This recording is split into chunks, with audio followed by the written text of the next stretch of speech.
Welcome to another Lunch with Philip and Greg. Today's guest is Douglas Blush. He's an Academy Award-winning documentary film editor who I've known for, well, over a decade through the Media Motion Ball, the iMug list, the very first email list that I got onto right back in when I first got a Media 100 in, I think that was last century, probably. Very much so, yes. So Doug, what is it? You're a documentary film editor, but what exactly is that, and what do you do? I'm still trying to figure that out, actually. What's really great about it is that I think this is, and a lot of people say this, it's a golden age for documentary. It's this last decade particularly, which I'm very lucky have slid right into. My first major documentary that really broke out was 10 years ago, literally this past weekend. Right. Premiered at Sundance. That was Wordplay? That was Wordplay, and the entire crew was made up of kind of DIY people who just decided, we're going to do a film about crosswords. Let's just try this out. And we all had enough basic knowledge on our different roles. I mean, Pat, the director, was also a great DP. Christine had produced a bunch of reasonably large documentaries. I had been doing digital media and editing on my own, DIY, for years. You know, Media 100, and before that, the early Adobe Premiere with a Media 100 board, and I go all the way back to that. And I still have the original large, non-American bindered intelligent media guide to the Media 100 somewhere in my attic. I've got that thing still. I did actually cull it down to from 2 to 1 for the move. I figured we only need 1 for historic purpose. One copy for scan it in and make a PDF out of it. What's really great is should make an app out of it, exactly, because there's a lot of demand for that old Media 100. We were trying to do an interactive app. We were trying to do something interactive long before there was a delivery mechanism for interactive.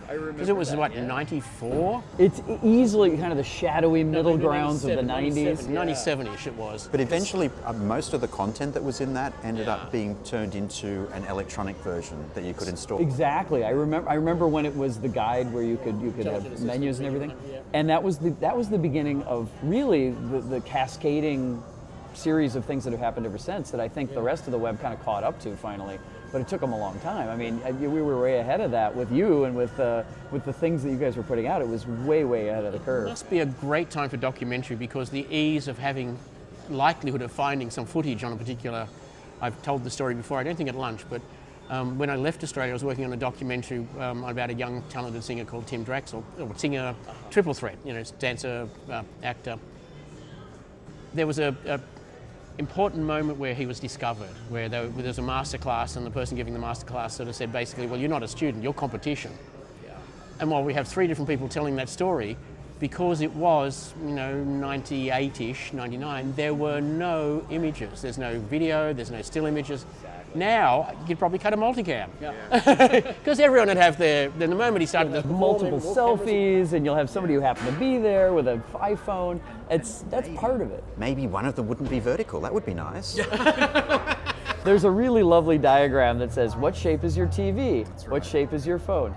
Yeah, I know. It's a battle we've lost amongst the general public. We constantly are fighting that too, because we get a lot of footage that was shot vertically, and we have to decide, are we going to go native, or are we going to zoom in 300,000%, lose all the resolution? The truth is that, part of the golden age of documentary, I think, is part of the golden age of media acquisition. Suddenly everybody's a media maker, and this really happened in these last 2 decades, but especially this last decade. I think the advent of the smartphone has actually changed documentary a lot, because a lot of our footage now and the acceptance of lower quality footage, as long as the story's there, has gone way up. So not everything has to be Alexa, not everything has to be an orbiting drone. There's a lot of, if you're in a war zone, or if you're in you were the only witness to that crime or to that historical event, it doesn't matter as long as you can see it. We've used VHS quite. We just had a film at Sundance that was highly reliant on everything from VHS to Hi8 to DV to chip cameras, and it goes for 25 years of footage all the way back to that. We even had a few 3/4 thrown in there. Every format still plays in different ways, but now everybody's making digital media, and we have the story in so many different ways now. And a lot of people who normally wouldn't be story makers are getting access to things where before there were no cameras allowed. Well, now there's cameras allowed because everybody has a camera. So it's that's one of the magical things about working in doc, is you never know when that great scintillating piece of video is going to come in at the last minute from, oh, I was there, I had my iPhone. Did you save it? Yes. Can you send us the footage right now so we can put it into our film 10 minutes before we go to Sundance? Yeah. Yes. It's happened many times, yeah. And my mum was visiting just recently, and she would start telling stories just sitting around the dinner table after dinner. So, the first time this happened, I just sort of surreptitiously got the phone out and just held it, and then she noticed it and reacted, and then I said, well, if you keep telling stories, I'm going to keep recording them. Yeah. So eventually I had to get the stand out to put it out, and I ended up with over a couple of nights, about 6.5 hours of my mum telling stories about her life. And, not all of it is golden, but there's a lot of really... But you'll have that forever now. Exactly. And I know you will because you archive correctly. That's my biggest fear, actually. I have to backlog it. I didn't... I don't even trust my phone anymore. It's like I just immediately sync it up, get it out of there. I'm worried about this generation, though, because most people have yet to really hear the true religion of backing up. I think how many families' archives of baby pictures and weddings and all these other things are just going to vaporize because nobody has a backup strategy yet. I woke up one morning and my iPhoto library, back when it was quite small, it was only about 3,000 images then, had no images. Yeah. Zero, it's like an empty iPhoto library, and the backup was also similarly empty. So all the images were there, but all the metadata had suddenly disappeared. And so a lot of people don't even know that that's a thing, so they wouldn't even know how to rescue this stuff. Yeah. And I am concerned about the future, this last 20 years of media. Where is it going to end up? Plus incompatibilities and new formats, and how do you play it back? Yeah. And I don't think people pay nearly the attention that we do to this stuff. And we're even struggling to keep up with it. I mean, there have been white papers from the Academy and from the National Film Preservation Society about how do we make this archival, right? How do we store our memories? In the old days, well, film's going to outlive us, so it's fine. Film is fine. Even being able to put a DV tape on the shelf, properly labeled, was kind of comforting. There's a certain assurance of that. I've got 3/4 that play back and betas that play back fine. But I have media that is in a format that I don't have an easy player for. I have some real player stuff that, maybe somebody wrote a third-party plugin or something. But what do you do with that, right? And then stuff sitting on hard drives. Even if you say, well, I know I've got 2 copies of it. Well, which hard drive is it on? When was the last time that hard drive was plugged in and spun up? Right. And when will that surprise come? And how many people really do have a second backup or a RAID 5 or something? Yeah. Nobody has that. No. If they're lucky, they accidentally signed up for a backup service that actually is sucking their files off somewhere. I have 2 local backups, 2 time machines. One's on a RAID, one's on a standalone dedicated drive. Everything in my user folder gets backed up in the background to Backblaze, and everything of importance is in my Dropbox folder, which by default is also in the cloud. So I will not lose my iPhoto library again. I have like 9 copies of it, and I can never keep them sunk, so it'll be like random pictures. It's a lot easier when you're talking about photographs or documents because they're a lot smaller. Once you're talking about media, media is brutal. Yeah. I mean, it's just getting worse in terms of the amount of storage. Now, the storage is exponentially getting cheaper, but then not really, because suddenly we're jumping to solid state, and that's exponentially more expensive, and it will be for a while. So I don't know. I mean, they're talking about the holographic crystal cube. They'll store everything on the planet in one salt grain or something. We back up the internet then. Yeah, I'll take one of those. I remember when you could download all of Wikipedia, and I thought I probably should do that in case of an apocalypse or something. I'll have the entire world's knowledge in there, but it'll all be like kind of wrong. And people will have changed names and stuff. But I mean, that's part of the thing about being a documentarian is you have to worry about this stuff because that's part of the storytelling process is where's your stuff going to come from, and will your stuff be there in 10 years when your documentary is just as valid? How are you keeping this stuff archived, and how do you continue to make more media out of your film once it comes out? Because few of these documentaries ever are just the film. It's usually there's a social media component, or you've got a website with user content. We've had New York Times OpDocs is this new thing where on their front page of the New York Times they'll have this lovely video that's like their main front and center thing, and it's a great thing for us if we can get an extra story from our film on OpDocs. That means suddenly everybody's like, oh, I should go see that feature too. Free advertising, and it was stuff that we just had laying around, so we have to be careful with that. That was the genesis of what became First Cuts. Yes. Because I was working on a documentary back in Australia just before we moved here, And I realized that while I'm going to ultimately cut 45 minutes of emotionally compelling, gorgeous material, which never happened because the circumstances changed, but that was the plan. I also realized there was an enormous amount of material that was still there that would be of interest to somebody who was interested in the subject. And so we didn't actually at the time, but I thought we did, build a technology to allow the metadata to drive that story. Well, now, we do have those tools. Metadata-driven story building is there. It's not going to be the cut that an editor would do, but it would be a way of exploring the rest of the content for a project. Yeah, and I think that there's a need for that because we are limited in our human physical time that we have to put this stuff together. And the mountains of stuff that we're generating. I've been on films with 2,000 hours of footage. Nobody will ever watch all of that, ever. No. They might be able to flag it and metadata it, but they won't be able to watch minute for minute. No, but if you could pull out an acceptable cut that didn't have anything horrible in it, of a different little thread that you didn't really explore in its depth in the main cut, because it's all compromised. You have to find you have to stick with some stories and put other arcs out of their misery. But that might be the difference between a story existing and not existing. It's sort of like the Google auto drive car. You can create stuff and then you can throw it into manual and then go back, and if there's a really interesting piece that came out of it, you can go back and mess with it. But I love the idea that we'll be able to repurpose more of our stuff. That's a great thing. We did an experiment with First Cuts when we were setting it up. I thought, let's just try something really stupid, like a random collection of keywords. It did kind of almost fit together. Built a story out of that, and it was 6.5 minutes long, and I played it through and I said, I need to swap the last and the second last shots. And that's all I felt the need to do. Yeah, that's great. And it's still about a starting point. It's not really about the finished edit, and I think that's what but we all know that a frame either way makes all the difference on a cut. So we're not trying to do that, but have that starting point. As my comrades and I say, that's why they pay us the big bucks, right? We know how to slide it 2 frames forward to make it more compelling. No, there's a lot going on. I mean, editors, the name itself doesn't mean what it used to. It's a different thing now. You essentially have to be an IT person. You have to know what your assets are, how they're managed, where they're coming from, where they're going. You can get people to do that for you, but I think an editor who doesn't know how their stuff is managed is not really editing because they don't have the full power of the ability to work with their media, you know, and they'll miss things. If you're not using metadata, if you're not using the tools that you have that are under the hood, you're not really cutting, you know.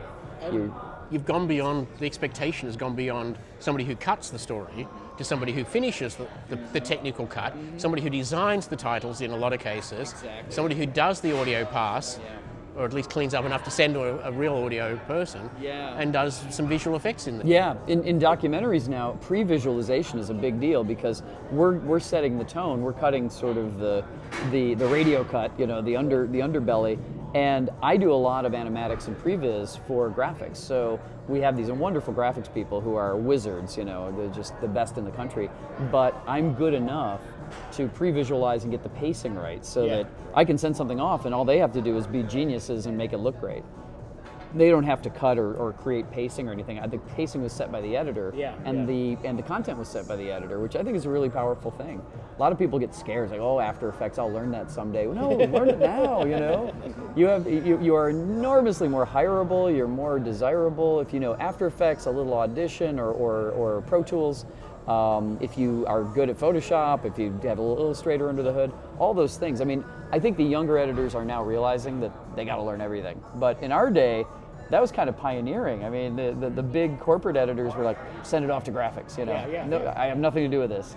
I might have put a tiny little title in there in the wrong font, but you know, that's not my thing. It's probably not quite apocryphal, but there are some very high-paid editors that actually don't know how to turn on their system. That's right. The old, can you turn that on for me? This mouse, how do I use this? There was an era there when we were transitioning from film, which I just barely got a taste of film at the end. And it was fun because, you know, I got to see how miserable it is to manage physical media like that. And then when digital stuff came in, at first it was kind of difficult and tape to tape was really difficult. You had this sense of, you know, this is going to slide towards the good and film is never going to really change in how it's done. So, you know, nobody bemoans the loss of cutting on film. People are shooting on film and it looks great. But cutting on film, nobody's going, oh, I can't wait for that flatbed to be hauled back in here. And I'd love to scrape some mag across a diagonal cut so it sounds like a clean cut. That ain't gonna happen. It's over. Yeah. The moment I saw my first Avid, which I think was a Media MX Express or M something, that's not quite right, but I knew immediately that was the future of where editing was going to go. I was still cutting 3/4 inch tape to tape, an occasional finishing on a Beta SP, and it's like, no, that's the future. No, I'm not paying that much money for it. And then I thought it was House Avid. Yeah. Isn't it interesting? I mean, it's literally geometric how fast it's come down to, and it's democratized everything. Kids who are 16 can edit now on an Avid or Final Cut or on Premiere, and they can be as good as we were, as pros back in the day. And I'm seeing that. I'm seeing students who are so technically adept now, because I teach high school kids and college kids, and they come in with this vast technical knowledge now. Usually that they've learned either on the internet or through learning outlets, and they're good. They're not experienced, but they're really good. And they can cut, to the beat like nobody, and they can put effects in, and they know how to do all these great chirons and things.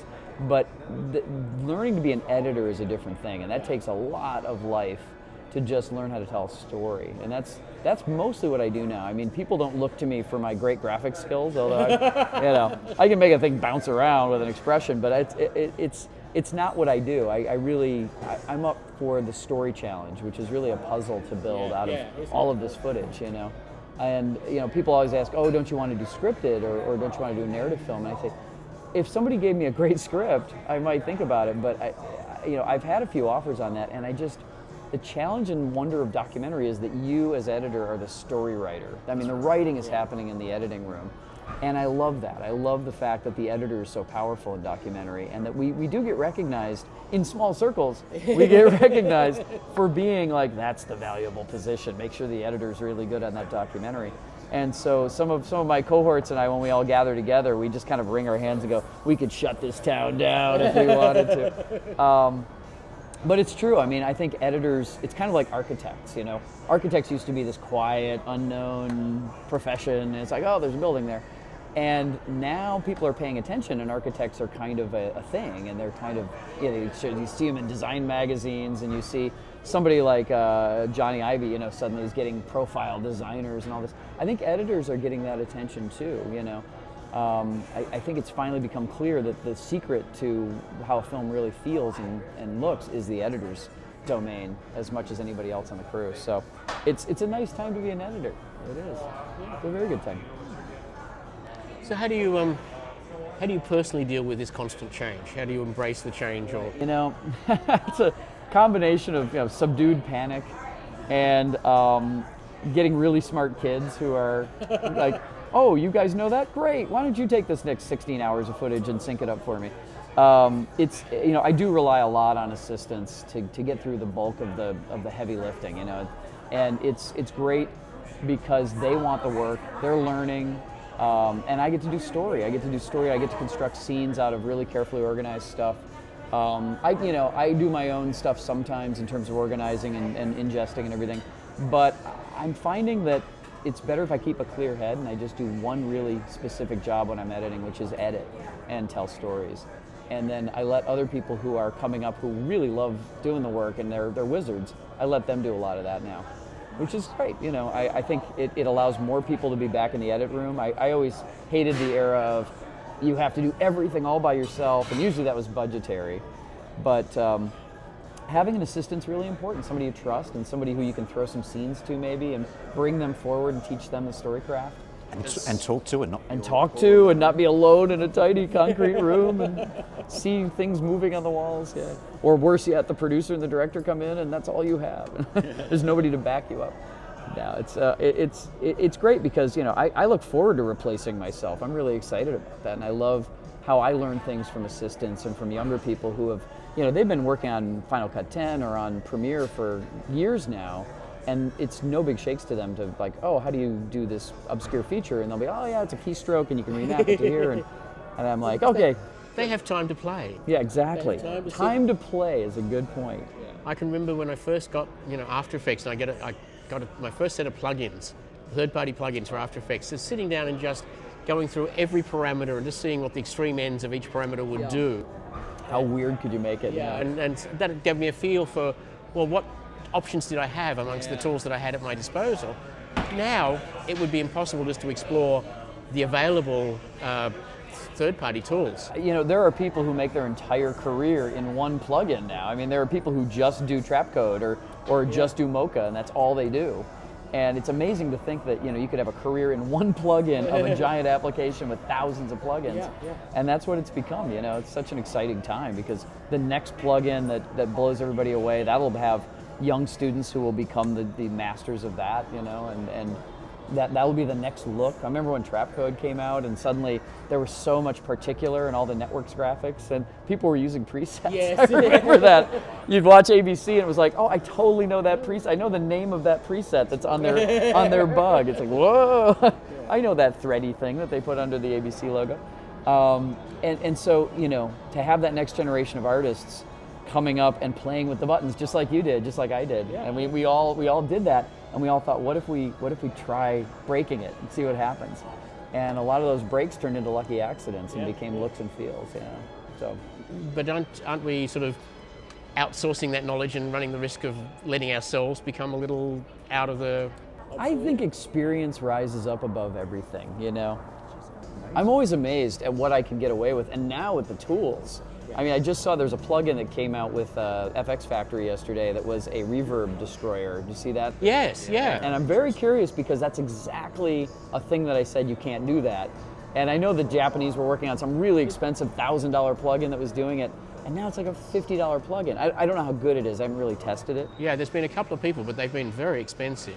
Up in like $495 a plugin. At the minimum, Yeah, I mean, but if you've got echo in a piece of media that you need to clean out, $500 to clean it out is quite reasonable.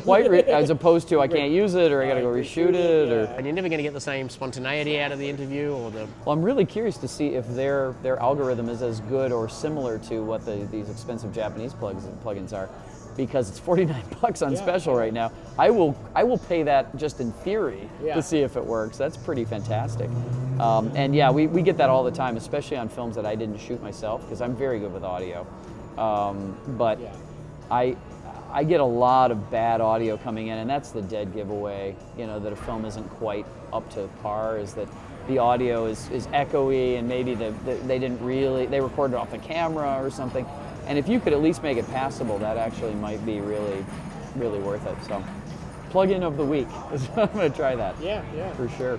Yeah, they've been doing some nice plugins. Yeah, I know that the field has gotten really good, and I'm glad that they're cross-sourcing it between Premiere and Final Cut too, because I expect that we'll be stepping back and forth, you know, on different projects. People are going to start bringing me stuff that's in one, and I don't have a plugin for that side, so if they're multi-sided, I'm in good shape. Yeah. So we'll see.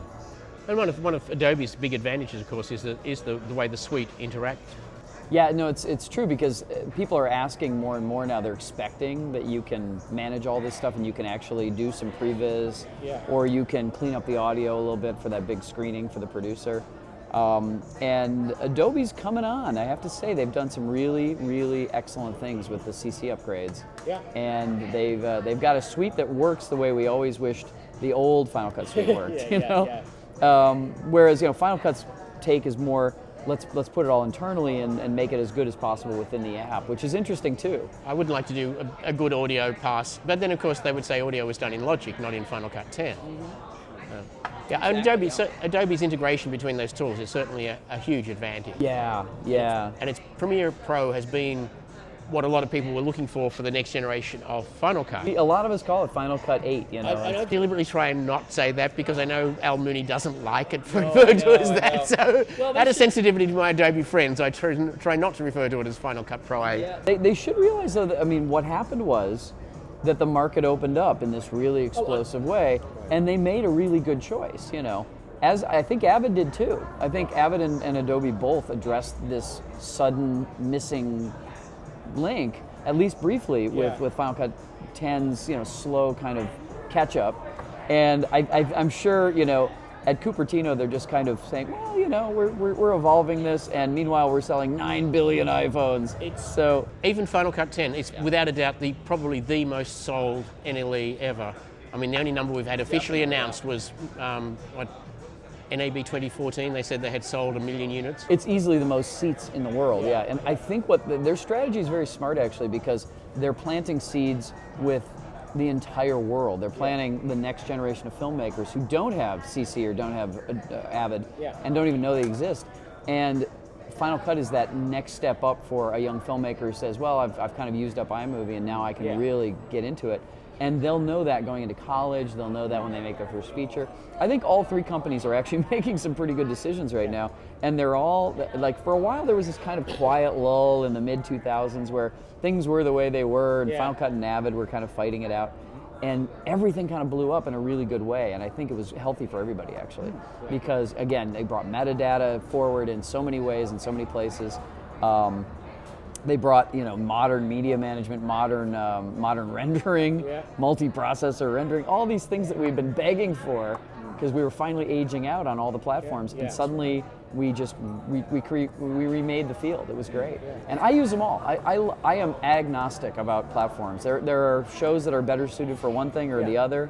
I just did a big Avid show, did a bunch of Premiere. A friend of mine is in the middle of a Final Cut feature, and I'm really watching carefully how they're going and how they're organizing. And I'm sure sooner or later somebody will bring it to me. I just did another Final Cut 7 finish even. Yeah. Does it still work? I call it the zombie NLE because it will not die. And I don't think it will for years too, because the last ones out will be documentaries. We take years to finish our films. So there are people who started 5-6 years ago who are just finishing now. And that's when they call me and they say, can you help us? And I come over and sure enough, the old gray lady is there on the screen. I'm going, Gray lady. oh, okay. I'll have to remember my muscle memory again. I had that experience yesterday because we went to begin a consulting gig, and I was told that it was Final Cut, and I just assumed 10, and sure enough, nope. Yeah. Oh no. If it's a doc, just expect it's going to be Final Cut 7. Yeah. It wasn't a doc, it was just something. Oh, just a project. And they just hadn't thought to switch yet. They looked into it seriously, but there were a couple of limitations that were deal breakers for them. Yeah. And there is a kind of a scary thing for editors of jumping into something new. I mean, you guys deal with this all the time. It's, you know, the terror of the new, especially, you know, I like to think of myself as a young thinking but older editor who is willing to try stuff. But a lot of, you know, the established media people, they want to go home at night and they don't want to learn something new. And I find that if you lose the urge to learn something, you're really missing out. Because you're not going to know all these features that would make your job easier and make your storytelling easier. So, you know, that's why I watch what you guys are doing, I watch what the industry's doing for new features in terms of how do you organize, how do you make the workflow better. That's what makes you stay late at night. That's why we used to stay all night, like circling a dead chicken over the computer, hoping the render would come out, you know. And we don't have to do that anymore. I mean, the tools are really great, and you just have to know how to use them correctly. Yeah. So. And it's good that we've gone from 2 viable NLEs to 3. That's kind of and even potentially 4, which I'm really excited about to see where DaVinci goes. We'll see. I mean, it's evolving. Out of curiosity, who do you think would be threatened by Resolve becoming a better editing tool? If it really gets good, I think they're all threatened to a degree. Really? Well, it's a higher end idea because we're talking about a finishing tool. But if the editing was really good, I could see, right now, the fact that the cost of entry is pretty easy, you know. I don't know. I mean, I'm curious to see what Blackmagic positions himself as. But I think about it, and the big advantage of the Adobe suite is it's a suite of tools. Exactly. No, I do think. So I don't know anyone who would swap from Premiere Pro to Resolve, assuming 180 new features a year for the next 3 years is going to take it there. But I don't know. Really, you'd be swapping Premiere Pro plus After Effects plus Audition. Yeah. I always think about the other apps. Photoshop, you can't dismiss how great it is to have that access too. We're very happy Creative Cloud subscribers. Pay it every month. I've had 1 year free from Adobe. Thank you. But generally we pay. I don't use the editing tools or the Audition or After Effects, but I use Photoshop, Illustrator. I love Adobe Muse. Yeah. And I would never have given it a try if it hadn't been just there in my Creative Cloud subscription. Exactly. Yeah. Now we've got what was the new one? Form or what's the one with the Fuse? The 3D person. I just lit it up and Character animator. Yeah. terrifying character. I made this horrible monstrous like dragon in a bikini or something. I think the character animator tool is amazing. It's great. It's just the amount of freedom that will give people who don't necessarily want to be on camera, but they want to be creative. Yeah. They can create an avatar, and so it's like dreadlocks move, and it's got all the natural simulation. I think they're doing some really, really exciting tools. Yeah, it's fun to see them try things, be a bit Google-ish and just try stuff because they could, or they have an acquisition. On the flip side, I like what Avid's doing too. I like the fact that 8.5 is getting a lot of raves. A lot of people are really excited about what it's doing. And they're now consolidating all of those tools that they added to maybe make it easier for Final Cut and Premiere editors to come over and not be terrified of the Avid way. So it's more accessible. It's a friendlier interface. I think they modernized it in a really nice way. It's bulletproof like it always has been. The media sharing is just absolutely great. And doing a shared show recently, big documentary, major world global documentary with tons of media. It's one of the NLE that comes with built-in sharing of projects and media, and that's Resolve. Yeah, well, there's that. Yeah, there is that. That's true. I don't think Resolve will appeal that much to the Final Cut market. Not yet, no. I think at all. I don't think until they bring a magnetic timeline in and keyword ranges, these things are unique to Final Cut 10 and make, to me... Yeah, the conceptual, that whole paradigm of track versus tracks are... My opinion is it's only Avid that are threatened by Resolve. It's interesting. That's an interesting idea. I mean, especially because they put a lot of stake in the finishing process too. I guess we'll just see. Avid had Symphony, and basically they've dumbed down Symphony so far, or they've failed to improve it. I think that's hitting the nail on the head. Is that Symphony is neglected while the base has grown for the basic application. But I really appreciated Symphony for the things that it did well. It was great. Longtime Avid editors. The trick is, how do you get the young editors to hook into why Avid's better? You're not going to.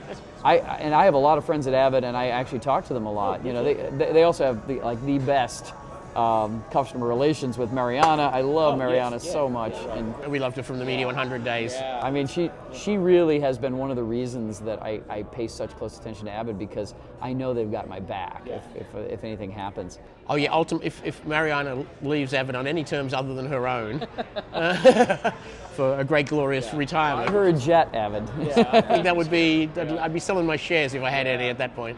Seriously, but that's important. I mean, the human factor is really important. It's not just like chat room live now. It's like are there people on the other end? I think all three companies, and by three I mean the big three, the 3As, and we'll see about Blackmagic. They seem pretty responsive too, but they're still in that early let's get the word out there phase.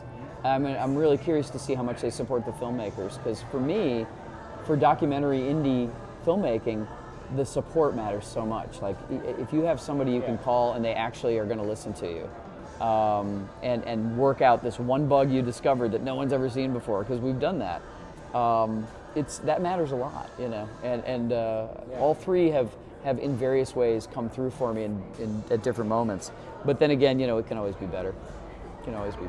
Well, yeah, and those of us that have come through a more mature part of the industry, or lived through a time when the industry was very different than it is now, pre-democratization, pre-nonlinear editing, I think sometimes people with that background have a lot of trouble letting go. I argue that one of the most important skills in the future is actually going to be able to unlearn. Oh yeah. Knowing all those things that were absolutely impossible, not so much anymore. And so... Yeah, I think there's, you remember the old Alvin Toffler Future Shock from the 70s. That was so predictive of where we are now with creative tools, because you literally have to always spend a period of your day, every day, learning something. Of course, yeah. I do keep like a whole list of blogs and of websites that, here's the latest news. Oh, that's interesting. There's a plugin that does that now? Yeah. Oh, wait, they added that to CC? Wow. And if you don't do that, and you just work all the time, you actually are going to work dumber and slower, And the time that you put into that learning is going to pay off so much going forward. What is it classically called sharpen the saw? It was one of Stephen Covey's habits of highly effective people. One of them is sharpen the saw. If you're cutting in a tree and the saw goes blunt, you can put a lot of effort in and still go nowhere. But if you stop, take some time and go and sharpen the saw, then when you go back to cutting, you'll have a better edge on it. I want to carve in Latin. Oh, there's a keystroke for that. Just right on my monitor, because my rule is if I reach for a menu item more than once, I should look at I go to look at the keystroke equivalent. Don't use the menu item. Use the keystroke, and after 2 or 3 goes, done. I've remembered the keystroke. That's why I love my Shuttle Pro so much. Oh, there's a good button. It really works out.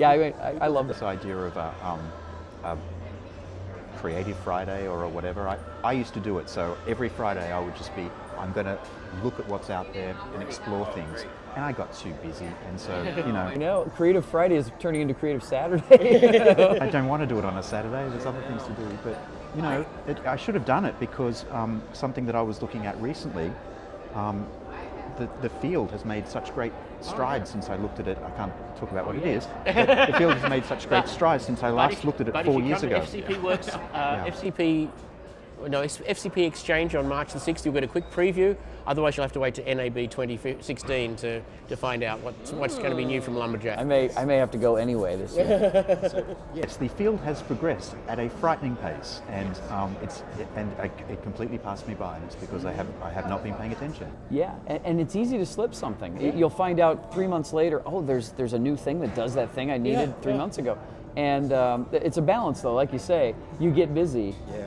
And your days go away, and are you going to do it late at night, or are you going to do it on a weekend, or do you actually encourage wherever you're working, and with you guys it's easier because you sort of can customize your time a little more. Yeah. I think for independent filmmakers, they need to carve out Creative Friday. They need to sharpen the sword once or twice a month at least. Yeah. And for big businesses, I think it's a no-brainer that they should do that. That's why the Google free think kind of stuff, and Apple has a culture of that. I think it's really important that you have some time to think and unwind a bit, because you might come up with a new story idea. You might come up. I go biking up in Griffith Park, and because there's no cars, I can put my headphones in and actually listen to either podcasts about new things, which are really enhanced by the endorphins of biking, the fact that you're in survival mode and you're listening really carefully to what's coming in your ears. Or I listen to music that just completely takes me someplace new, and I always make it new music that I haven't heard before. And if you don't do that stuff, you're gonna get, first of all, you're gonna get, not as sharp, but you also might get a little bitter. And I don't think, I hate to fall prey to that in a business where the hours are so long and the work is so intensive, and it's so exciting. This work is so interesting and exciting, and it's hard to remind yourself at 2 a.m. when you're mastering the QuickTime again that this is a great field, and what else would I do with myself? This is amazing, So taking that time out and just making sure that's part of your day is really important. Frequently, when Greg gets blocked on a project, we'll just go for a walk and walk around, for an hour, and then come back and I'll complain about it. Well, you have to kvetch. I mean, you have to. If you can't bitch about something, what good is it? You got to be able to unload and then repack it and then say, all right, I've done that. I've got the endorphins out. Now I got a fresh start on it. But I know people who are really self-sacrificing in editorial. I've seen people who will go for 14 hours straight and they won't even get up out of their chair. And that can't be doing their best work doing that. Yeah, I always think of Zach and his health programs and stuff when I see that, and I think Fitness in Post. Yeah, that's like that. I've really taken that seriously as I'm getting older. I really think about not older, chronologically gifted. Exactly. A finer year, a finer vintage. I'm certainly not old, but I may be chronologically gifted. I have the advantage of years. I think advantage of years is a new statement I want to put out there, because actually that's why people hire me. Like they could have some kid who would work all night long, but I can probably do in the story what they can do all night long in an hour and a half, just because I know stuff. Yeah. And my GP that I took my mum to, he said to her, how wise are you? Like, that's a great question for a mom to ask somebody. I mean, it's like he wanted to know how old she was, but he didn't use the O word. So it's like, how wise are you? How much wisdom have you accumulated? That's actually a really nice way to put it. I'll remember that when somebody insults me with an age question. Yeah. No, but it's funny because I don't feel like I'm aging. I feel like I think partially because our field's so interesting. Yes. You know, you luck into a field that went through a revolution 3 times in the last 20 years. That's pretty cool. I mean, You either stay in the field and embrace the change, or it kills you and get out. You just get out of it. yeah, you just get intimidated and walk away. I mean, what I like about what you guys have done is that you've not only embraced it, but you've pioneered it. I mean, you take the tools and think of stuff that nobody thought of before, which is... Although we have had a good business out of features that Avid have put into Media Composer that we had for Premiere Pro or for Final Cut and both versions. Yes. I think every suite has had something you guys have improved on. Yes. So Sequence Clip Reporter is something that we did because that's a feature in Media Composer. There's a Clip Reports feature in Media Composer, and it's not present in Final Cut 7 or in Premiere Pro or in Final Cut 10. And so we did that for Final Cut 7. Then in the turmoil of the 12, 13 years, people started to go back to Media Composer. And what we loved is the number of people who said, we've had to move back to Media Composer. Can we get Sequence Clip Reporter for Media Composer? In other words, we'd done a better tool than the one that we borrowed it from and were inspired by in the first place. Awesome. See, and that's the thing. You'll get people who get... It's addictive to find a tool that makes you better, and then you're the wizard that has that secret tool. And then when it either changes platforms or goes away, I know that people crow all the time about ScriptSync. Yeah. It's just a huge deal, and I don't know, I'm not privy to the knowledge of like, are they bringing it back? Are they going to relicense it? Are they going to write their own? The interesting thing is that the editing tools to Avid are probably the least important part of their business. 2 years ago, 3 years ago, the last time I looked at the numbers, the percentage of revenue from professional video edit software was about 11.5%, 12% of Avid's total consolidated net revenue. Avid will give up an NLE before Apple does, because Apple have to have the tools of creativity on their platform for both the regular Joe and for people who want to be serious about it, for serious creatives. Not necessarily serious established industry individuals or workflows, but that it is fundamentally, I believe it's fundamentally important to Apple. And it has always been. Distinction. Yeah. And Final Cut's always had, both versions of Final Cut have always had right at the highest level of the company. I mean, I didn't know until quite recently, but Steve Jobs approved the logo of Final Cut Pro 1 himself. There was a logo done, and then about 200 variations for Mr. Jobs' approval, and then it was come back to very similar to the original. Similarly, it was, I believe, impetus from the very top level that they should re-examine an NLE, and so this has always been very important to Apple to have the tools of creativity there, and it's always received. It's not a little side project that's often. It's an in-house pride thing too. Yes, I think there's enough culture left from the glory days of we own the creative space, and they still kind of do. They own the mind share still. Yeah. And there'd be enough internal projects in Apple that are dependent upon video, the whole marketing department. They can spare the money. That's the thing. They have the resources to. They can lose money on that if they wanted to, but I think they're actually doing okay. It's a hard. I mean, Final Cut Classic. I had some interaction with a member of the team of the day, and I said, "So my back." I said, "Just my back of the envelope calculation would suggest that Final Cut Classic was fairly profitable." And his just immediate response was, "Highly profitable." Before he had a chance to do any self-censoring, I was like, "Highly profitable." And you only have to look at even 1 million seats at $300 a seat, and let's assume it's probably double that now. So probably the biggest thing they saw in the Apple Store of their own cadre. That and Logic should be a huge moneymaker for them. Both top-grossing apps in the App Store, and yeah, and it's smart. Yeah. It doesn't have to be an identical paradigm to everything else. It can try wild new ideas because there's no loss in playing a little bit. I think that's great. I think it spurs competition. It spurs new features that are interesting in a different way on other platforms. People get inspired by different things. Hover Scrub. Hover Scrub. Now I'm seeing it coming everywhere. One of the really interesting things that Keeping it in happened. Final Cut 10, but Hover Scrub was fairly shortly on its heels.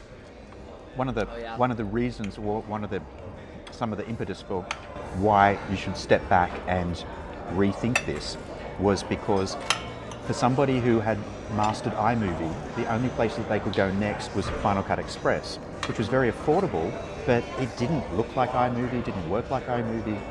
It was starting again, and so Final Cut Express was too hard. Yep.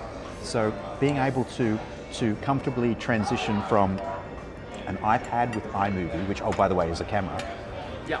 and then to iMovie on your Mac, which, by the way, you get for free when you got your Mac anyway, to for only $300, you can have something that gives you more features. iMovie no longer has keyword ranges; it's only got favorites. Very annoying. Although what is equally annoying is how many people use favorites when they should be using keyword ranges. Well, that's a bad habit that comes over, right? That's the thing.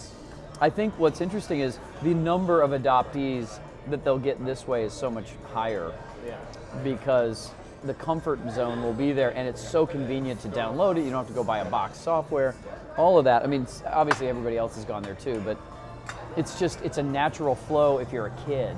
And I always think about students because we sit here, we rule the planet. Well, that ain't gonna happen for very long, you know. I mean, 20 years from now, we'll happily be sipping our adult beverages wherever we're gonna be, and we'll Hopefully in a warm climate. in a warm climate somewhere, swaying tropical breezes.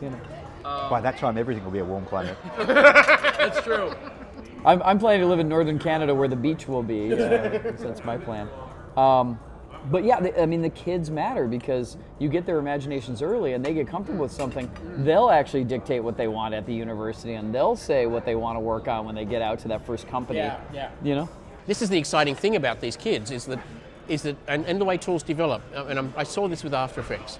After Effects Koza was a great program, but then the serious After Effects folk sort of said to the team, this is great. Can we do this with it? Can we have a 2.5D stage? Can we do this? And can we extend it this way? And each iteration pushes the boundaries of what the app can do a little bit further, because the app, when it gets to that stage, unlocks something else in the mind of the creative, who then has another question or another request of the app. So, yeah, what's great now is how far do you want it to go? You'll never get to the end. Yeah. You'll never get to the end of it. So, how did you get started? How did you get into a career where you can win an Academy Award?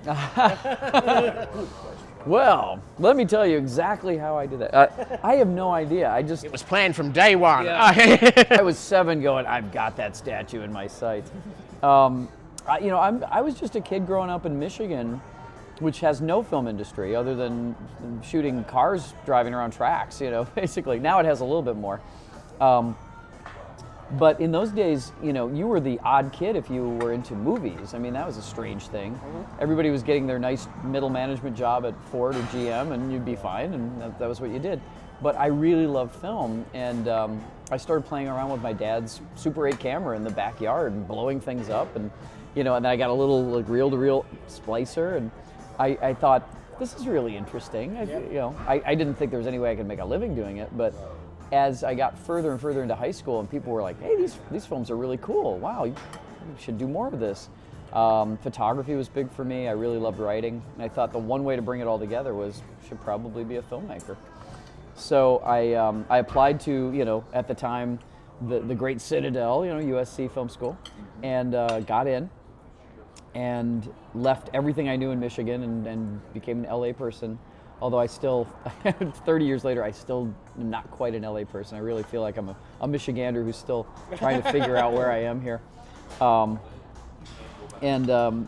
It just sort of was a series of meeting people and realizing, first of all, I wasn't going to be right out of the box, out of film school. I wasn't going to be Spielberg directing Duel. I wasn't going to have that instant access.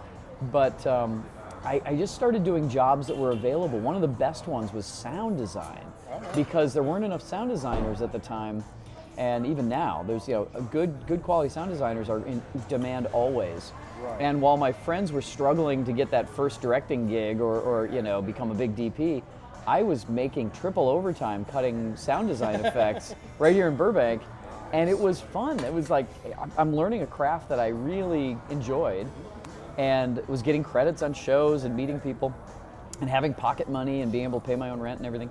And as that matured, it was like, wow, this is a skill I'm going to use down the road for stuff no matter what I do. If I ever direct stuff, I'm going to really pay attention to sound, because look how much value there is in sound design. And that was kind of a natural jump from that to editing. I also became a DP in those days too, because I would shoot a lot of friends' projects, and I did some behind-the-scenes work on big features. I worked on Independence Day and Titanic and Dante's Peak and all these. Had some really great friends who got me into that, and that was everything. That was, you're going to shoot it, you're going to sort of field direct it, you're going to do your own audio on board on your camera, and then if you have anything left over, go back and edit it. And so it was the original DIY sort of world. It was really terrific, because there wasn't this divide. If I had become a union cameraman, I would have only done camera, and I would have had no idea what's going on in the sound department. This was the one job on a big feature set where you could do everything all the time, and you had access to every department in the entire film, including the actors and the director and the producer. So those were great days, and they were lucrative, and I was able to bank away enough money to buy that first home editing system. That was, I can tell you the day that... There's a man with his priorities. First home editing system, not first home. Yeah. I was renting a crap hole. I was in this little barely lit little room in a house, but I had a nonlinear editing system, I'll tell you what. The first one, and I paid in cash out in the back of a Denny's or something. I bought an 850 AV, a Mac 850 AV with the little RCA ports and the SVHS out of the back. And I did my first offline cut for a paying job out of that thing using Premiere 4. And it was one of those cross your fingers and hope it renders out by tomorrow kind of jobs. And it worked. It paid for the system, it paid for everything, and then it paid a profit back in one job. And after that, I was like, well, what else is out there? And Media 100 had just come out with the Vincent card, right? And I said, okay, that sounds like they were promising broadcast quality. That sounds good. So I ordered one, and it came with 4.2 Premiere, I think. And that became a whole new world. That was like, suddenly I was in business and I could generate broadcast quality stuff. Friends with little films they wanted to do would pay me to come over and do their post or do a reel for them for I would take half what a professional house would, and I'd be making tons of money. Okay. Because a professional house charged so much. Well, yes, they have so many overheads to deal with that they had to charge that. That's another thing. There was a time when you had to have that house if you were on a certain level of production. Right. And that was where the big revelation to the team that worked on Focus, and why Sam Messman kept saying, you guys have no idea what you're on with Sync and Link 10. It's like, yeah, we do. The television folk have been using it that way. They've been generating their own dailies and synchronizing their own stuff with Sync and Link. Television doesn't have the time or money to do the deluxe or the Technicolor to do your dailies. So they realised that the film industry could catch up with the television industry, and particularly with Final Cut doing its own proxies for offline and right. That's another one of those revolutionary turn points. Broadcast quality at home, which Media 100 really was largely responsible for initially, and then when I think definitely when Final Cut came out and the early iterations of Final Cut that got accepted. And then this more recent revolution of format democratization, where great stuff can be shot on anything almost, and now and Swiss Army knife ideas of everything gets ingested without worrying what it was shot on, and non-specific timelines where you can actually use everything. That's changed the field in so many good ways that you can actually. It also creates a lot of garbage. But and people aren't as careful when they shoot. That's one thing I definitely am upset seeing, is that DPs, there are too many DPs not doing the craft as well as they used to. Yeah. But then there are some who are better than they've ever been because of all the tools. I remember at a Digital Cinema Society event where they were talking about 4K, and I was previewing Final Cut 2 weeks before a new version came out that you couldn't talk about. But the avid guy had been there showing frame flex just ahead of me, and sort of said, well, we can take this 4K image and we can make 3 shots. And my opening gambit was, well, You could do that, but as a DP, you've got one job, and that's to get the shot. Which did get a round of applause in the audience because it was basically a Digital Cinema Society audience. Well, they're going to be DP, so. I think they would give you a big standing O for that. Yeah, I mean the eye matters, right? And the perspective matters. And if you've got this giant, like you shoot a 180 frame, oh, we'll pick it up in post. Where's the perspective change? I mean, sure, you're going to get match framed edits, but they're not going to be interesting because there's no perspective variation. No, it's true. And I think like that's the good and the bad of, all media all the time now is that people aren't as careful and they don't shoot like it was film. I mean, in post we see a lot of like machine gun shooting. Like, we just shot everything. And it's like, well, did you have a vision for what the scene was going to be like? Yeah. And the DPs I love are the ones who went in and they shot it like, here, I'm sort of directing visually what this is going to be like. And you will have clear guide points in your edit that there will be ways that I shape this that you will cut because I shot it that way. I love that. But at the same time, editors knowing how to shoot is a great thing because now you can talk. Editors make the best directors. We do another project as a cooking show, and I basically direct as we both share the talent and the cooking duties. And so these are very easy to go together in the edit bay because they've been well directed. They've been directed to go together. That's like how Hitchcock did it. Basically, by the time he was on set, the film was done. It was all preordained. He knew exactly what was going to happen. It was already in his mind exactly. He knew exactly what he was going to get. And that precision, that by the time they got to post, it was very easy to assemble those films because he had directed it exactly just so, And I think that there's a point to that. I mean, documentary is a little looser than that because you don't know what you're going to get. And a lot of people go into a doc saying, oh, I know exactly what the story's going to be. I know how this is going to come out. I know what the truth is. By the end, it's like, maybe not so much because more than once you get surprised on the way. Either the facts don't line up with what you thought was going to be, or something really surprising happens. A lot of these short-run series that are on HBO and Amazon now, they're documentaries in long form. They're basically 5 or 6 or 7 hours, and you get so entranced, like what's going to happen next? What's the twist? Making a Murderer or The Jinx or whatever. And that's a new form that's kind of risen up in this last couple of years by kind of paying attention to the footage and saying, okay, how can we really craft a surprise out of this? Instead of, at the beginning of the nice stately doc, they state what's going to happen, and by the end of it, you've learned exactly what they said you would at the beginning. Well, now it's more like, let's go for a roller coaster ride and see where we end up, and maybe we'll learn something new about the human condition along the way. I think that's great. I think it's great that we're thinking about these as movies and not as documentaries. And I really stress that. Both how they look, they don't have to be classic, 3-point lighting and there's an interview and then you cut to B-roll.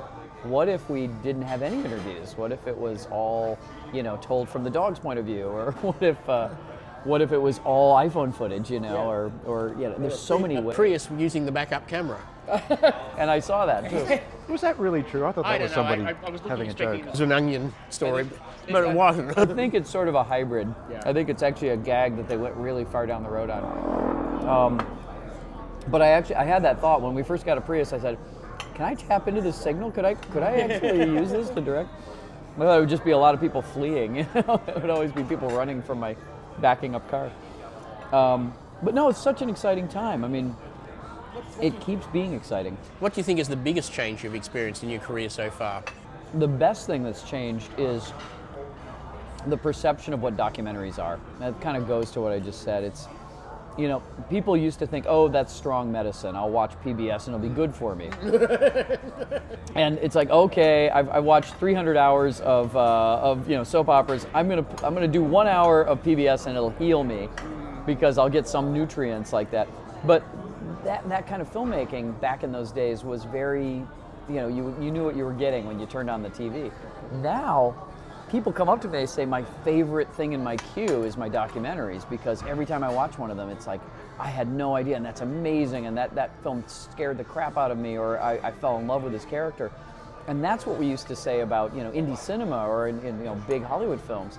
And so I think the change that's happened, and I was very lucky to catch this wave. Since about, there's no easy place to put the marker, but around 2000 to 2005, we had this kind of revolution of formats and post and everything, and the documentaries were kind of liberated by that, because suddenly you had more, you could shoot more, you could take a little, you could get more done in post, you could get things done quicker, and you could try things more. And people started to experiment with the form. So by the time we got to the middle of the 2000s, people were playing with documentaries. They weren't just like, oh, this is good medicine. It's now, let's make an awesome mystery film out of this. And that's been the biggest change. And it's been so much fun because, you know, that answers the question, why don't you go cut some narrative features? Well, what fun is that, right? I'm having plenty of fun over here. And it's very lucrative now. You know, there are a certain number of us who are sort of at this particular tier where we all share jobs with each other. You know, if I can't do one, I'll share it with somebody I trust. And there's a group of people in Los Angeles, New York, and some other parts of the country where they're doing this pretty much, that's their craft. And it's great because it's a community. We all know each other. We all hang out when we can. And there's this sense that we're doing something really cool and something really different now. We're creating some new kind of perception of what film can be. You know, the format's changing. You know, look at VR, that's a new thing. A friend of mine just directed a VR documentary, quote unquote, but it's not like a documentary in that way. You're there and you're dancing with some characters, and how do you do that? Like, how is that gonna be when people can strap on a headset and they can go somewhere? How do you edit? Like, how do you change your location? Do you just cut? Do you like make people look this way and then over here the scene changes? How do you do that? So it's a new world right now. It's really exciting, you know. Well, do you want to hazard a guess as to what might change in the future in the rest of your career? Well, I'm assuming you guys are working on auto edit, editor gets to go home and then bill for his hours. I want the ultimate auto edit where it's like, hey, I programmed in my neural network and it edited just like I would have, but I'm upstairs watching the jigs, you know? I may not get chronologically gifted enough to get there. If there's anybody who's going to get there, it's you guys. I have a feeling. I always feel that our approach is to give the editor more time to do that. Take away more of the, you know, the first assemble. I mean, this, you know, even on a narrative, the first assemble of a script is so not the film that gets made at the end. Yet it's what was shot, it was what was written, but it's not the film that gets released in a cinema because usually it's way too long and things get dropped. Important to get to that point. Yeah. But if you could get there faster, that would be really nice. And if you can, you know, you start with a string out of each topic that's discussed in 200 interviews in one timeline. Well, this one's only got 3 clips. That's not a story. This one's got 30 clips and there's 15 minutes of it or 25 minutes of it. Well, there's probably a 6-minute story arc in there. Exactly. I mean, you guys essentially you invented plumbing, so we don't have to go 3 miles to the river and haul the water back. And now the stuff's coming in. And you're getting better and better at how the water's coming in and where the water goes and everything else. And I think that's what's exciting now is like there's no end to what you could do with that, and no end to the needs that we're going to have for like, okay, we have a really specific workflow we want to make. Oh, there's a tool for that now, you know. And every kind of filmmaking is so different now. I mean, think about VR. Think about, okay, we need something that will automatically bring in the assets from a 360 multicam thing, stitch it together and organize it along with audio in a metadated way. That's like a whole new world. It's a whole new way to think about it, you know? Yeah. I don't even know what the editing software will look. I know right now they're making do with what we have, but there's going to be some kind of an immersive headset that's like the Adobitron 5000 or the Avidmatic or whatever, and you're gonna be in this room walking around going cut, you know, put a light over here, you know. It's I can't wait for that stuff. So here's a scary thought for you. When Final Cut 10 was first launched, they pitched it as being their new platform for the next 10 years. This June, we're in year 5, we're halfway there. Yes. Oh my God. Think about though, how many years Final Cut Classic was an active? I would argue that I'll give them a pass for the first 2.5 years, because I think that Final Cut 7 was so beloved and it was so entrenched for so long that people just weren't ready to make the leap. And as you well know, I think, you know, it's arguable whether they did it in order to move the needle or they just did it too soon. People just weren't ready for everything that was coming down the pike. But I think people are figuring it out now, and they're realizing, okay, how this could work. How do we put this into our workflows, and the old cranky editors are starting to say, I'll give it a try. I'll cut my kid's school video with it. Or something. I kind of feel that with the constant reiteration of Final Cut 10 is faster, that once producers start to hear that message repeatedly, that we may not have a lot of flexibility in the tools we use. It's like, oh yeah, we're going to use the slow editing system. Why? Well, because I'm faster on it because I haven't bothered learning the new one. Can I have 2 weeks off? No. No. It was interesting because I was just in Brazil. I was teaching in Brazil with Norman Holland, and who's just a great teacher. I mean, he's so expressive in the way that he talks about editing, and he's one of the few people I think who's truly codified it in a teachable way, so that you can describe why does that edit work and what's the philosophy of the scene and everything. We just need to take Norm's brain and put it into software. If he'll sell digital rights to his brain, that'd be the next intelligent media. Take that up when we get Norm to lunch. But he and I went down to Brazil and we saw the way they do TV there at Globo TV, which is magnificent in operation because they shoot one day. They shoot an entire, not just 1 hour of shows, but everything in their primetime schedule. There's like 5 hours of telenovelas. And they shoot it at a very high production value. I mean, they, stages really well lit with good cameras, and then they go out and they do exteriors, and they do effects, they do practicals and digital effects. They shoot it one day, they edit it that evening into the next day, and they air the following night.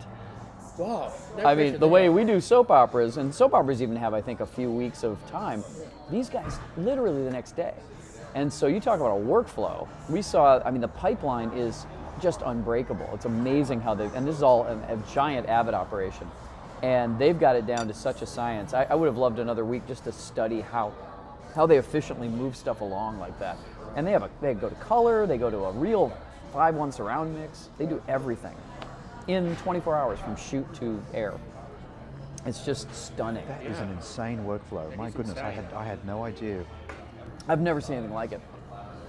And I guess that, that's the direction things are going, especially overseas where, the demands of a big population that wants their show right now, and the resources are limited, so you do them as fast as possible so the money doesn't build up too much. And they're slinging out really good-looking stuff. Again, how much time do they have to reflect on their edit? Maybe not so much. But they're good editors. They're really good editors. They're faster than I'll ever be. I mean, I watch these guys and these women just fire away on these systems, and I'm thinking, these are the jet pilots. If you gave them a little time to really think about what they were doing. If we had good metadata, and if we had good speech to text, we would have a script. I mean, this is what I felt with Adobe, had the speech-to-text technology from Autonomy, which didn't work as well as we could have hoped.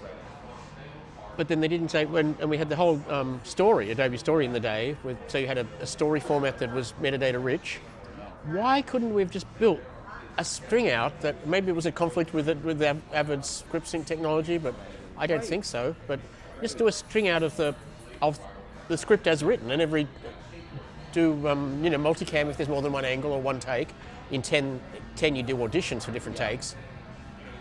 Well, this gets back to why, I think that's one thing that's immediately I'm waiting for is some really good solution to the whole script, dialogue, and maybe even auto translation, which I think we have the power for now.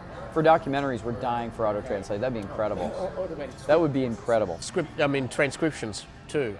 Automatic transcriptions. And transcriptions that are smart transcripts that actually tie every single word to a time code and a marker, and you just can automatically go there. That's the principle that they've been hinting at for a long time. I'm waiting to see, hey, Adobe, Avid, somebody... Adobe have given up. I mean, they licensed technology from Autonomy for a couple of years, and then because, I don't know, I guess because it didn't work that well, that when the license agreement came up for renewal, they just didn't renew it.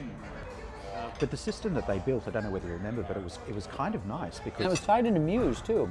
So it was, Story, Adobe Story. Yes. It was tied into Story. So what you'd have this metadata panel in Premiere, and as the clip was playing, the words, because each word was tied to a timestamp, as you said, yeah. they would highlight, and you could select a paragraph or a sentence or whatever, and that range became a subclip. It was really awesome, and they've let it go. I felt like, why not, even if it's flawed, let the users tell you how to make it better, and let them use it in the real world for longer. I would give a lot of props to any company that brings that back, because it's really desired by editors. I don't think they realize how desired that is. I know Avid hears it all the time that ScriptSync's gone.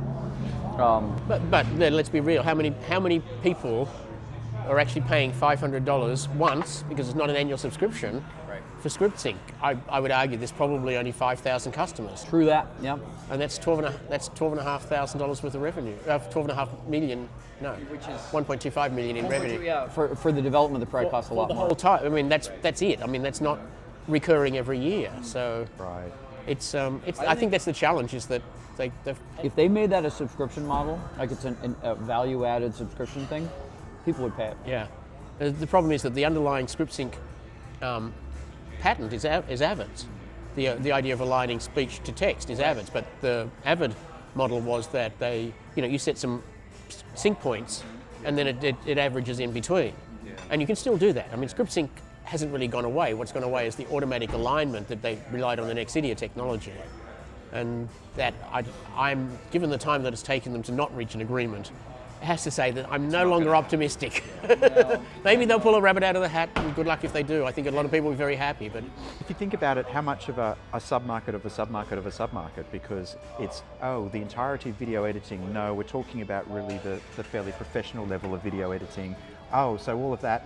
No, You're right. only the non-scripted part of that. The scripted doesn't need that tool. There's a lot of stuff that really isn't much dialogue at all. I mean, there's a lot of visual cutting. you can certainly align it with a scripted. I think for reality, they would love to have a tool like this. That'd be huge. But reality itself is starting to fade out a little bit. So Last year we added the ability to bring a transcript into Final Cut 10. So on the O.J. Simpson documentaries, they use that a lot. But frankly, we built it for them. I think if you build it, they will come. Yeah. It's just a question of how much does it cost to develop, and how hard is it to maintain, and then bug fix it with all, because it's a really complicated concept, I know. But getting the transcript in, getting transcripts in and aligning them is not, that in itself is not that hard. It's the fact that we're trying to shovel things into a structure that was never really designed for that thing to be done. Right. Whereas, Avid have a ScriptSync interface that they designed for the purpose. Adobe had the metadata panel.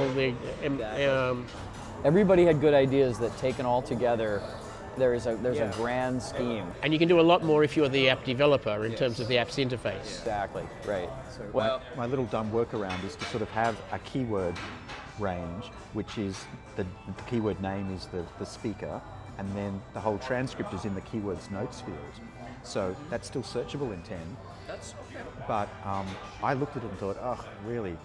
And so, I gave it to the guys working on the O.J. Simpson documentaries, and it's like, wow, this is great.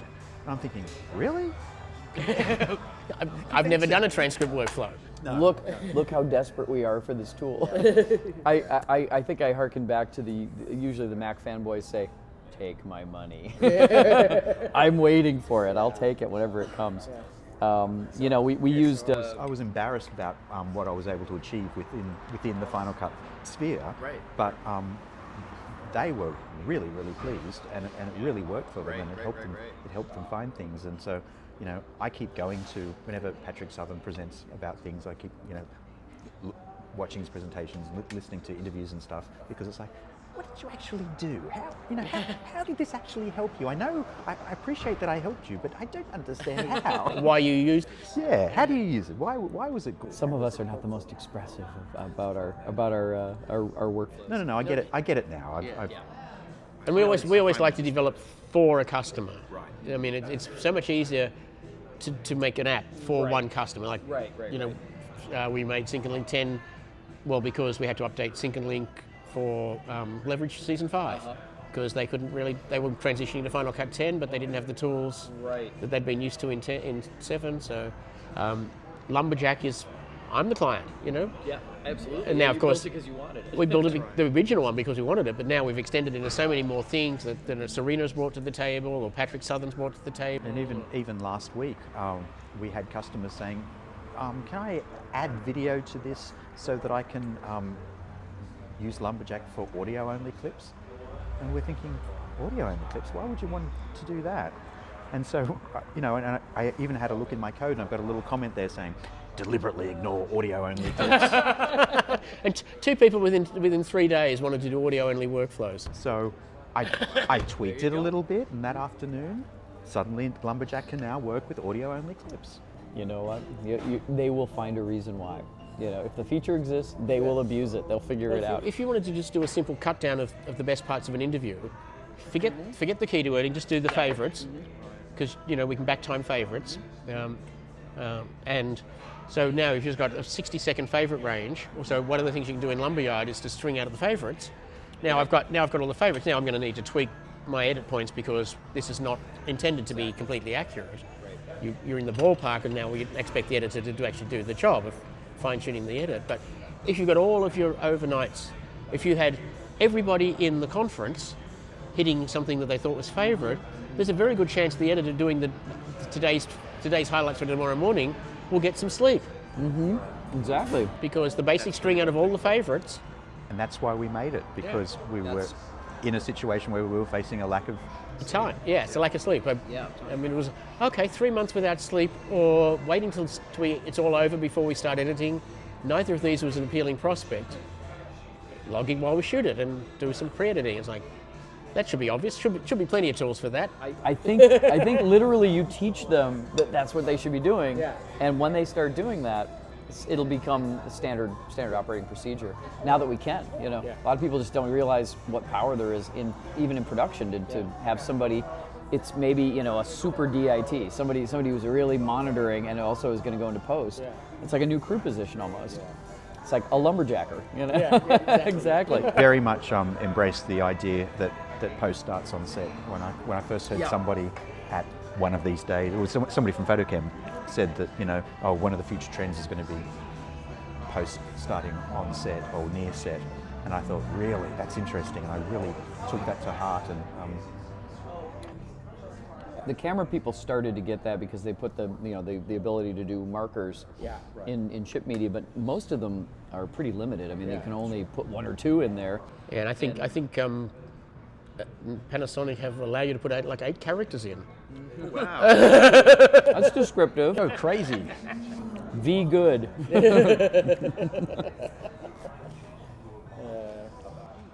Sorry, we hijacked the lunch and turned it into an ad for Lumberjack. God.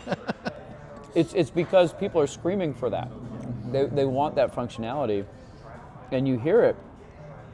I did a thing for the International Documentary Association, big post night, and that was one of the big questions: was how are we going to deal with buckets of dialogue and buckets of interviews? Is there a tool like ScriptSync, the way it used to work, or like Adobe's tool, that actually will do this the way we want it to? And there were all these requests for features and all these requests for ideas, and they were all there. Those guys all represented. So I'm hoping that got heard, because that's the next big thing, I think, in the immediate future. I think is some way to, at least in my zone, if we could figure out how to make dialogue an asset that you can mess with and translate and transcribe and tie to everything and make it really work. Automatically generate the transcript, automatically extract the keywords from the transcript. That's exactly right. To use the technology we had in First Cuts to then build, story-based string outs on the keywords you've just extracted. Oh, exactly. Yeah, the metadata potential of it. This is how I call it the Daily Show thing, where you have the same the politicians saying the same word over and over and over again. Obviously, I don't know if they're using your guys' stuff or if they're using something. They're using phrase-find or get or something like that, which is the same technology. They'd have to be, or extremely well-logged material, and I know how people are, and I'm not opting for extremely well-logged. Unless they have minions in the basement just working all day on media. But that alone is part of the biggest challenge, is finding that key moment in hours and hours of dialogue.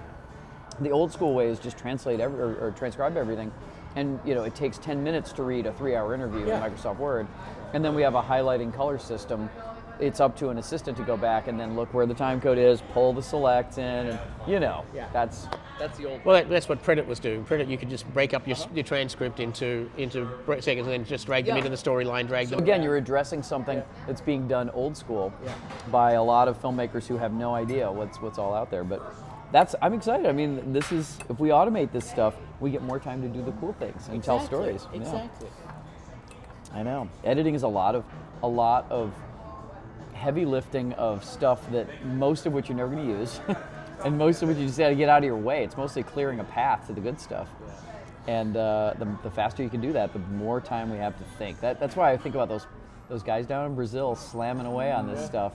The more automated that is, the more they can think about that edit. It's like, ooh, I have time to slip it 3 frames to the left. Make it just that little bit better. Because I have time for introspection. Yep, and it goes back to sword sharpening Friday.